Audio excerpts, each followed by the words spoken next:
Ladies Chica, feelings ni Donnie para kay Belle, pwede bang magbago? Yan ang pinag-usapan sa isang panayama at doon niya inamin ang totoo. Saan niya, yes, madami pwedeng magbago pero yung feelings ko para kay Belle, parang hindi.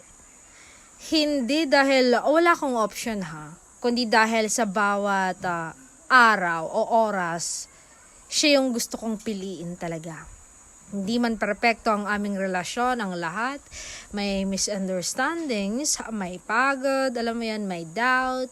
Pero sa kabila ng lahat ng yon, siya pa rin ang babalik-balikan ko.